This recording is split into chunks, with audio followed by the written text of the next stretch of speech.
It's always an opportunity to do a little bit of shopping here. And some fantastic plants in their absolute prime. That's gorgeous iris, that.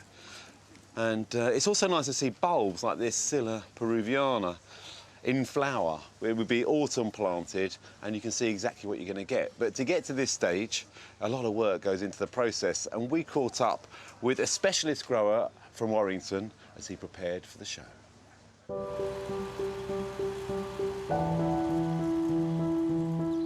My name is Bert Blankers, and I've been in the bulb growing industry for the last 10 years. I was born in South Africa. I was brought up in the Netherlands, in Holland. I've always worked on farms milking cows. And when I was 14, I also started working on the garden center as a Saturday job up until I left Holland when I was 19. I always say we're a small nursery, but we grow a lot of plants. This year we had about 18,000 alliums in pots. So, you know, yes, we probably shift a few plants, yes. We're called Petrichor bulb specialists, and I chose the name Petrichor. It means the smell of the earth after a dry spell, after rain. This is where we store our bulbs this time of the year. We basically store them in the wind. We rotate the trays, so we get fresh air from bottom going up. Here we got our first Allium schubertii of the year. A lot of people always say, oh, we've had a very big flower, a massive flower last year, and this year it's not come back at all, which is not unusual for a schubertii. The reason why that is because it's grown originally from a seed. That seed will take 5 years to develop into a little bulb, and then it will take at least a couple of years before you actually see a little bit of a flower. It grows a big flower, and everybody's very happy, and then the following year, it doesn't come back. That is just the lifespan of a schubertii. In general, these particular bulbs need very well-drained soil and, in general, light, sunny conditions. This is the Ornithogalum saundersi, or also called the black-eyed chinchirinchi. Very popular as a cut flower. The flower, as a cut flower, probably lasts about 3 to 4 weeks. And when you grow it as a plant, the flower will last you 2 months, no problem. Very popular, very good lasting. It does need a little bit of care in the winter. We advise people to store it not just frost-free, but dry and at room temperature. If you keep it warm through the winter, it reflowers a lot better the following year. We are pretty much busy all through the year. We do a lot of different shows and events every week. We are exhibiting at Chatsworth, and we have been there since that show started. This year, we're going to be taking the allium bulbs. In plants, we probably got 3 or 4 varieties that we will still have in flower and in the right conditions for Chatsworth. This is a typical allium ambassador, and once the flower starts to grow, the leaves really go quite brown in this variety. So what we do, we cut the tips off to make the plant a bit more presentable. Even though there's nothing wrong with the plant, it just doesn't look very nice on the stand. So we tend to clean them up, and they look a lot better that way. We will also still have some Sila peruviana, white and blue at Chatsworth as well. That's always a very popular one. It's a nice, short plant, very hardy.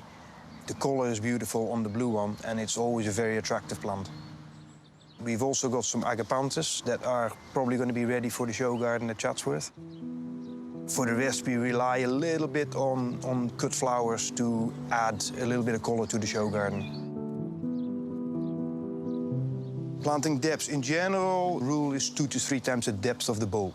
So that means if I've got a big bulb like this, eucomus, I would go at least double the depth. Certain bulbs, like an allium, we always advise to plant a lot deeper. That way they'll also stand up to the wind.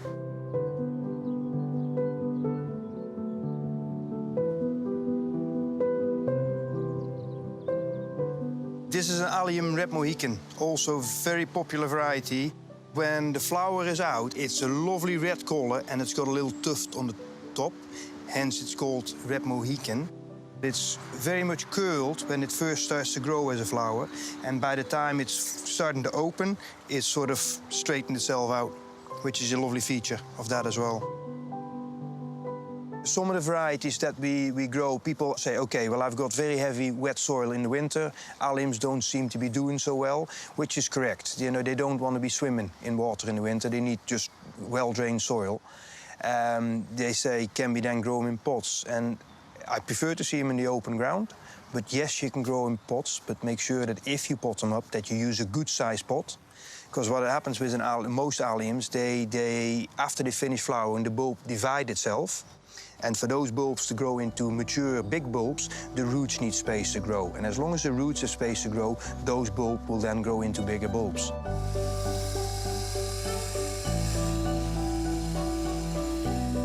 You know, people say, how can you enjoy potting up 15,000 bulbs? For me, it's a meditation. It's being there, planting, seeing them root, which is always a very important thing. I'm forever looking under my pots to see if I see any roots. Because as a bulb, you know, once you see the roots coming through the pot, you know you've got a good, healthy bulb inside that pot.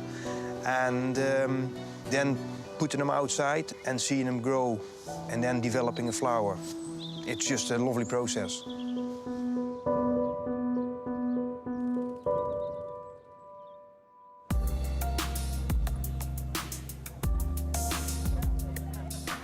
Bert, it's lovely to see you. Obviously, very passionate grower, and you love your plants. We do. But one question I want to ask is, you know, you're selling bulbs now. Most people plant alliums in the autumn. Is it okay to plant them now? It's absolutely fine to plant them now. We always say you store your bulbs, store them in the natural environment rather than in your cupboard. And the natural environment is? In the ground. Okay. So yes, you can plant them now. And once they're in the ground, do they tend to fizzle out over a few years, or do they get stronger? Or does that depend what soil you've got? It depends on what soil, but it also depends on the variety. Which one would you recommend that's going to come back year on year? Globemaster, Purple Sensation, always come back. Yeah. We saw you snipping some of the yellow leaves off. Is that a problem because they're not going to feed back into the bulb? First of all, an allium gets most of its nutrition through the roots anyhow. And secondly, we just cut the dead bits off as it is. The green foliage is still putting some nutrition back into the bulb. And their seed heads are beautiful in the border. But do you ever recommend taking those off to enhance the growth of the bulb? That only works if you really cut the flower in a very early stage. Okay. Once you let it flower, it doesn't make a difference anymore. Okay, great. So we can leave them looking good. Absolutely. Yeah, right until they fade away. Absolutely. But it's a great exhibit. The bees are absolutely loving it. Lovely to meet you. Well, thank you very much.